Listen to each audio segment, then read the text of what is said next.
Bail విషయంలోనే చాలా కష్టపడ్డాం. లోకల్ కోర్టు నుంచి హైకోర్టు దాకా వెళ్ళాం. మరి బెయిల్ రావడం ఇంత కష్టమైనప్పుడు తీర్పు మనకు అనుకూలంగా ఎలా వస్తుంది? వీడికి శిక్ష పడకుండా ఎలా కాపాడుకుంటాం? ఒరే సేనా, చంకలో పిల్లని పెట్టుకుని ఊరంతా వెతికినట్టు కళ్ల ముందు పరిష్కారం పెట్టుకుని ఇంతలా కంగారు పడ్డం ఎందుకురా? కళ్ల ముందు పరిష్కారమా? ఏంటమ్మాది? రామరాజు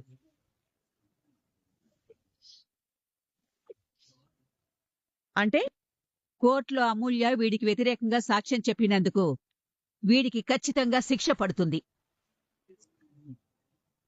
ఒకవేళ అమూల్య ఈ నిజం చెప్పలేదనుకో వీడిని రిలీజ్ చేస్తారు కదా.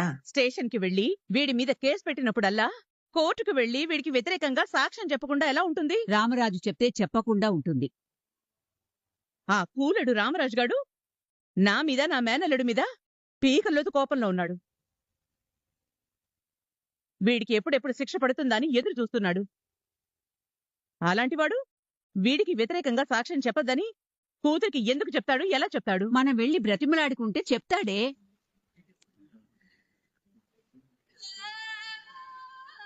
అవును, ఇప్పటి వరకు రామరాజు అన్నయ్యని మీరు ఎంత అవమానించినా, ఎంత బాధ పెట్టినా క్షమించి వదిలేశాడే తప్ప పగ తీర్చుకోవాలని ఎప్పుడూ అనుకోలేదు. ఈ విషయంలో కూడా ఆయన క్షమిస్తారని నాకు నమ్మకం ఉంది. ఇంకా ఆపండి.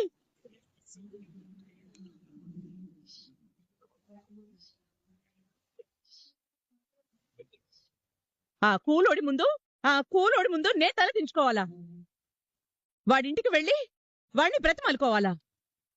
నా గొంతులో ప్రాణం ఉండగా జరగదు. హ, నీ మేనల్లుడి భవిష్యత్తు జైలు పాలవ్వకుండా కాపాడటం కోసం ఒక మెట్టు దిగితే తప్పే ఉందే. కాపాడుకుంటాను. అవసరమైతే నా ఆస్తి మొత్తం అమ్మైనా సరే నా మేనల్లుడికి శిక్ష పడకుండా కాపాడుకుంటాను. అంతే తప్ప ఆ రామరాజు గాడి ముందు తగ్గడం, తల వంచడం మాత్రం ఉండదు. రే విశ్వ, చెప్పతా. ఈ కేసు వాదనలు అయిపోయేంత వరకు నువ్వు ఆ అమూల్య జోలికి వెళ్ళకూడదు. దానివల్ల కేసు ఇంకా పెద్దదవుతుంది. సరేనా? సరే అత్త.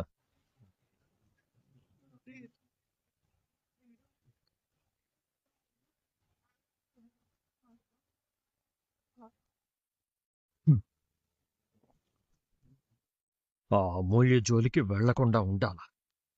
కోర్టు వాదనలో ఏదైనా జరగచ్చు. నేను జైలుకు కూడా వెళ్ళొచ్చు. కానీ ఈలోపు అమూల్య సంగతి చూడకుండా వదిలిపెట్టను.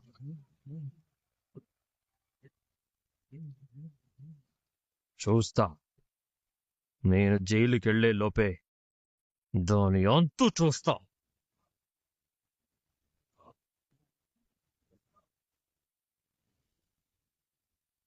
రే, ఇదేదో కోర్టు నుంచి వచ్చింది చూడు.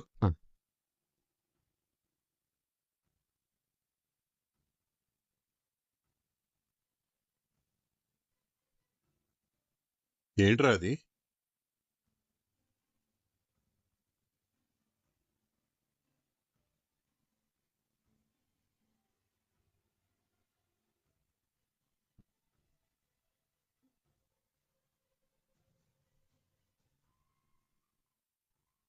శ్రీరామ అంటే అన్నానంటారు గాని మీకు మీరు చదువుకుంటున్నారు తప్ప నాకు చెప్పట్లేదు. పోనీ నేను చదువుదామంటే నాకేమో ఇంగ్లీష్ వచ్చి చావదు. ఆ కాగితాలేంటో అర్థం కాక అందులో ఏముందో తెలియక టెన్షన్తో బుర్ర బద్దలైపోయేలా ఉంది. కాస్త చెప్పి పుణ్యం కట్టుకోండ్రా. ఏం లేదమ్మా, చెల్లెలతో ఆ విశ్వగాడి మీద కేసు పెట్టించాం కదా, ఆ కేసుకి సంబంధించిన హీరింగ్ వచ్చే వారం నుంచి స్టార్ట్ అవుతుందని కోర్టు నోటీస్ పంపించారు. హీరింగా అంటే? అమూల్య కోర్టుకు హాజరయ్యి లాయర్ సమక్షంలో విశ్వ తనని కిడ్నాప్ చేసిన విషయం గురించి జడ్జికి చెప్పాలి. ఏంటి, అమూల్య కోర్టుకెళ్ళాలా? అవునత్త, ఒక 5 సార్లు కోర్టుకు వెళ్లాల్సి ఉంటుంది. శ్రీరామ ఏంటి 5-6 సార్లు కోర్టుకు వెళ్ళాలా? అంటే అన్నాను అంటారు గాని చదువుకుంటున్న పిల్ల, పైగా పెళ్లి కావాల్సిన పిల్ల ఇలా పదే పదే కోర్టుకు వెళ్తే చూసేవాళ్ళు ఏమనుకుంటారు? కానీ కోర్టు ఫైనల్ తీర్పు చెప్పాలంటే, జడ్జి గారు ఆ విశ్వకి శిక్ష వేసి జైలుకి పంపించాలంటే అమూల్య తప్పకుండా కోర్టుకు వెళ్లి సాక్ష్యం చెప్పి తీరాలమ్మా. కావచ్చురా, కానీ ఆడపిల్లని అలా కోర్టుల చుట్టూ తిప్పితే మన ఆడపిల్లని మనమే నలుగురిలో నవ్వులు పాలు చేసినట్టు కాదా? నేను అదే చెప్తున్నాను.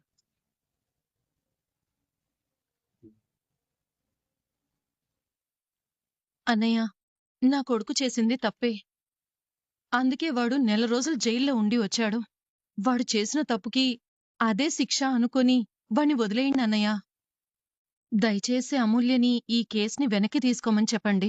ఏంటి, కేసు వెనక్కి తీసుకోవాలా?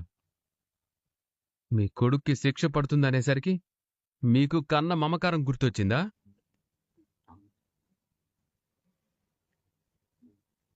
మరి మా అమ్మా నాన్నలది కన్న మమకారం కాదా? కూతురి విషయంలో వాళ్ళకి ఎంత బాధ ఉంటుంది? మీ కొడుకు మా చెల్లెల్ని కిడ్నాప్ చేసి తీసుకెళ్ళాడు. అప్పుడు మా అమ్మ గుండెలు పగిలేలా ఏడ్చింది. ఆ బాధతో మా నాన్న ప్రాణాల మీదకొచ్చింది. ఒకవేళ మా నాన్న ప్రాణాలు పోయుంటే, మా చెల్లెలకి జరగరాంది ఏమైనా జరుగుంటే అప్పుడు మీరొచ్చి ఇలాగే మాట్లాడుండేవారా? ఒరే చిన్నమనవడా, ఆ వెధవ చేసింది క్షమించరాని తప్పే. దానివల్ల మీ కుటుంబం మానసిక క్షోభ అనుభవించిన మాట వాస్తవమే. వాడికి క్షమాభిక్ష పెట్టి ఒక్క అవకాశం ఇస్తే వాడి తప్పు వాడు తెలుసుకుని మారతాడు కదరా. ఏంటి, క్షమిస్తే మారతాడా? జైల్లోకి వెళ్ళొచ్చినా వాడికి బుద్ధి రాలేదు, పశ్చాత్తాపం అంతకన్నా రాలేదు. ఇప్పటికీ వాడు నా చెల్లెల్ని ఏడిపించాలని చూస్తున్నాడు. అలాంటి వాణ్ణి క్షమించడం కంటే తప్పు మరొకటి లేదు. అలాంటిదేం జరగదు. వాడికి అర్థమయ్యేలా మేం చెప్తాం. వాణ్ణి మార్చుకుంటాం. అమూల్య జోలికే కాదు, అసలు మీ కుటుంబం వైపుకే కన్నెత్తి చూడకుండా చేస్తాం. అన్నయ్య, కేసు వెనక్కి తీసుకునేలా చెయ్యండి. లేదు, నా కూతురు జీవితంతో ఆడుకొని దాని భవిష్యత్తుని నాశనం చేయాలని చూసిన వాడికి శిక్ష పడాల్సిందే. మామూలుగా అయితే ఒక ఆడపిల్ల తండ్రిగా ఆ శిక్షని నా చేతులతో నేనే వెయ్యాలి. కానీ నా భార్యకు మీ ఇంటితో ఉన్న రక్త సంబంధం నా చేతుల్ని కట్టిపడేసింది. అన్నయ్య, మీ కోపం నాకు అర్థమవుతుంది. కూతురు విషయంలో తండ్రిగా మీ బాధ నాకు తెలుస్తుంది. కానీ ఈ కన్న తల్లి కడుపు కోతని కాస్త అర్థం చేసుకోండి అన్నయ్య. నా కొడుకు మూర్ఖుడే, దుర్మార్గుడే, నేను ఒప్పుకుంటాను. కానీ నాకు కన్న కొడుకు కదన్నయ్య. కడుపు తీపి ఉంటుంది కదన్నయ్య. కొడుకు జీవితం జైలు పాలైతే తట్టుకొని నేను బ్రతకలేనన్నయ్య. చేతులు జోడించి మరీ అడుగుతున్నాను, దయచేసి నా కొడుక్కి శిక్ష పడకుండా చెయ్యండి అన్నయ్య. ప్లీజ్ అన్నయ్య. చూడమ్మా, నోరారా అన్నయ్య అని పిలుస్తున్నావు. నీకేమన్నా కష్టం వస్తే ఈ అన్నయ్య ప్రాణాలు అడ్డుపెట్టి అండగా నిలబడతాడు. కానీ ఈ విషయంలో మాత్రం దయచేసి నన్ను సాయం అడకమ్మా. నా కూతురు జీవితం నాశనం చేయాలని చూసిన వాడికి శిక్ష పడాల్సిందే. అన్నయ్య, అన్నయ్య, అల్లుడు గారు,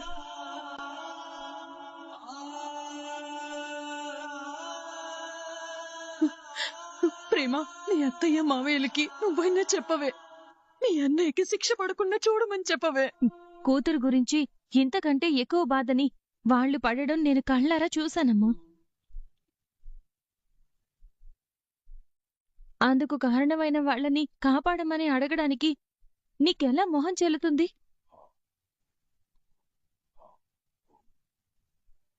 ఇందాక ధీరజ్ ఒక మాట అన్నాడు, నీది మాత్రమే కడుపు తీప, ఎదుటి వాళ్ళది కడుపు తీపి కాదా అని.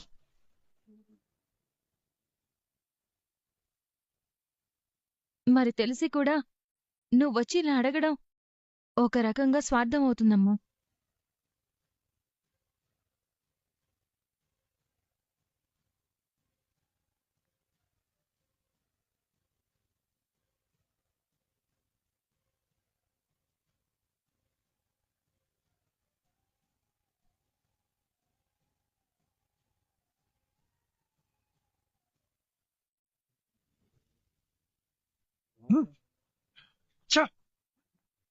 ఇవ్వట్లేదు. ఏ ఫోటోకి ఇవ్వట్లేదు. గుండెల్లో గుచ్చుకోవట్లేదు. అసలు అందమనే పదానికి పర్యాయ పదం ఆడవాళ్ళే కదా. మరి ఈ భూమి మీద రోజు రోజుకి అందాలు అంతరించిపోవడం ఏంటి? Bad, very bad.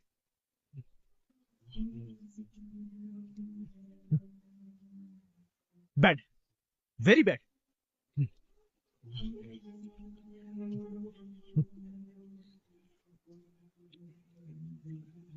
సార్, మీరు చెప్పినట్టుగానే విలేజెస్ లోను చిన్న చిన్న టౌన్స్ లోను డాన్స్ కాంపిటీషన్ గురించి ఫుల్ పబ్లిసిటీ ఇచ్చినాయి సార్.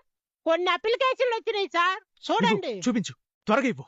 ఈ కళ్ళు సరైన అందాన్ని చూడక నా గుండె రాజస్థాన్ ఎడారిలో ఎండిపోయింది. ఈ గుండె కతుక్కునే ఆక్సిజన్ పెట్టాలి. ఇవ్వు. ఇవ్వండి సార్.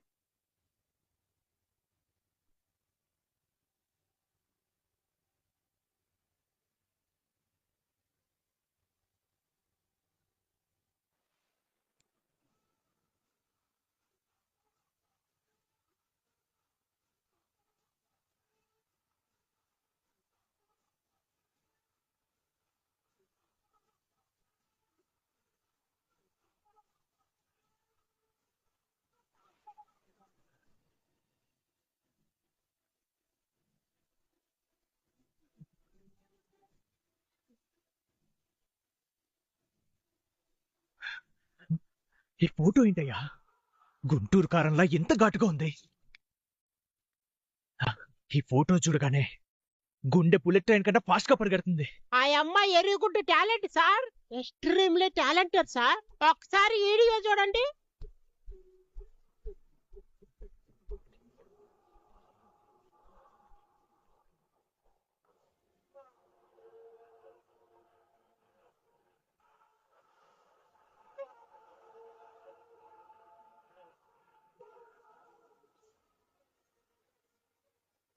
చూశారు కదా సార్, ఎంత మంచి పర్ఫార్మరో. మనకి కావాల్సింది పర్ఫార్మెన్స్ కాదు, పర్సన్ ని డాన్స్ కాంపిటీషన్ కి సెలెక్ట్ అయిందని రమ్మని చెప్పండి. అలాగే సార్. ఆ తర్వాత వెయ్యాల్సిన స్టెప్పులు నేను వేస్తాను. సరే సార్.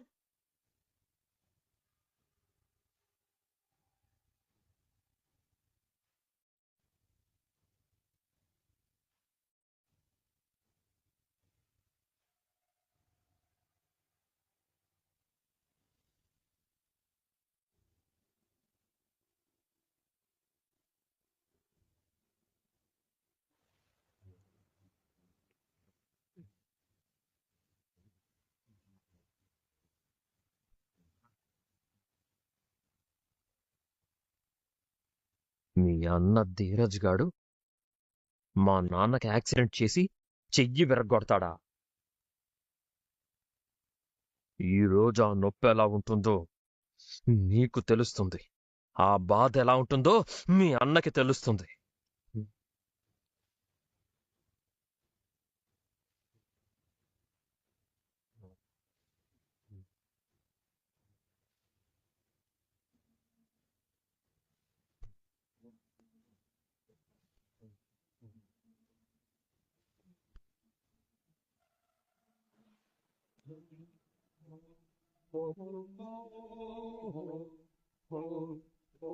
నువ్వేంటనే ఎలా వచ్చావు?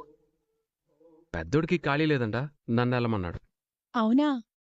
అమ్మో, ధీరజ్ గాడు వీడొచ్చాడేంటి?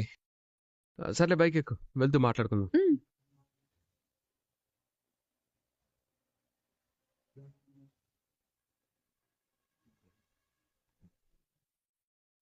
వీడెందుకు వచ్చాడు? ఇప్పుడు నన్ను చూస్తే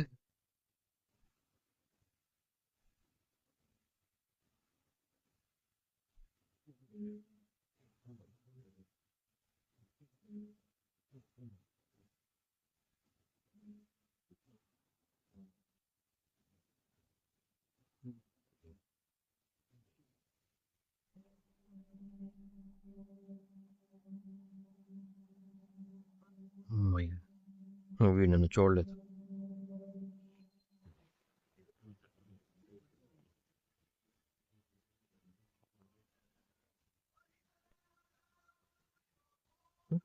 ఓ, వీడు మళ్ళీ సెట్. ఆ, ఏంటి దిగరా.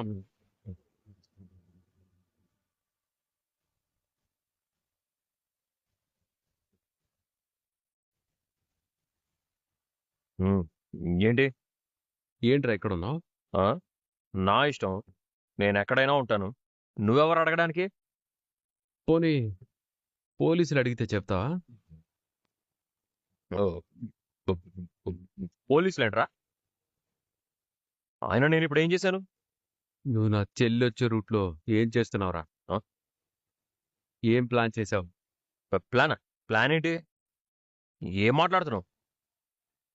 అయినా ఈ రోడ్డు నీ చెల్లి కోసం వేశారా? అందరికీ పనులుంటాయి, అందరూ తిరుగుతుంటారు. అందరూ వేరు, నువ్వు వేరు. నిన్ను చూస్తుంటే నాకు డౌట్గా ఉంది. ఏదో ప్లాన్ చేసావనిపిస్తుంది.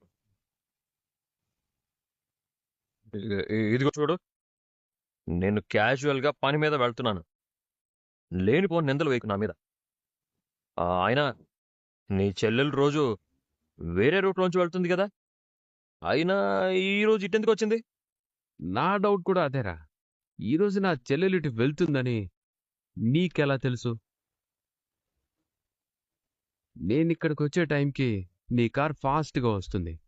నన్ను చూడగానే ఉలిక్కి పడ్డావు. నీ మాటల్లో కూడా టెన్షన్ కనపడుతుంది. ఎవ్వరం తేడాగా ఉంది. అప్పుడు లేడీస్తో కొట్టించినా నీకు బుద్ధి రాలేదురా? రైట్ ధీరజ్, ఎక్కువ మాట్లాడితే నేనేం చేస్తానో నాకే తెలీదు. Give respect. వాయిస్ లేస్తుందేంటి? నీతి తప్పిన నీచులకి రెస్పెక్ట్ ఇవ్వటం మా ఇంట వంట లేదు. అసలు నీలాంటి వాళ్ళకి బెయిల్ ఇచ్చి ఇలాంటి ఫ్రీడమ్ కూడా ఇవ్వకూడదు. చూడు ధీరజ్, ఇప్పటికే నా మీద కేసు పెట్టి చాలా పెద్ద తప్పు చేశారు. ఇలా మాట్లాడి నన్ను రెచ్చగొట్టదు. ఏం చేస్తావురా? ఏం చేస్తావురా? నువ్వేం చేస్తావురా? నువ్వేం చేస్తావు చెప్పు. రేయ్, చట్టాన్ని చేతిలోకి తీసుకోకూడదని ఆగిపోతున్నాను. లేదంటే నేను నిన్ను తిరగనిచ్చేవాడినే కాదు. నీ తాటాకు చప్పుళ్ళకి బెదిరేవాడు కాదురా ఈ విశ్వక్. అవునా?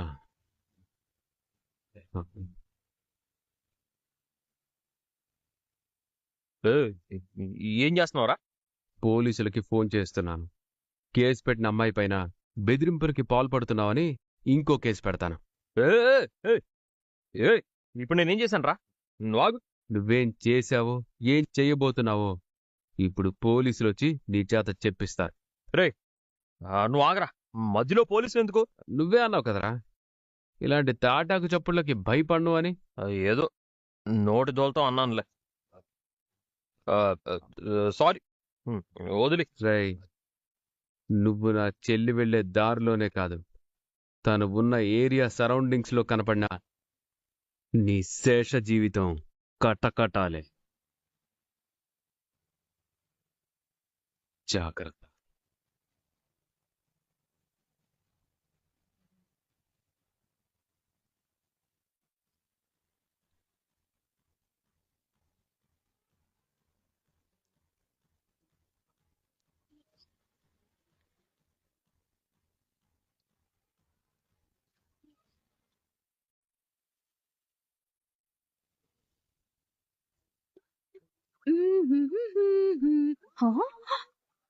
హాయ్ బాబోయ్, ఏదో సినిమాకెళ్తున్నట్టుగా ఈ చిప్స్ ఏంటి, కూల్ డ్రింక్ బాటిలేడి?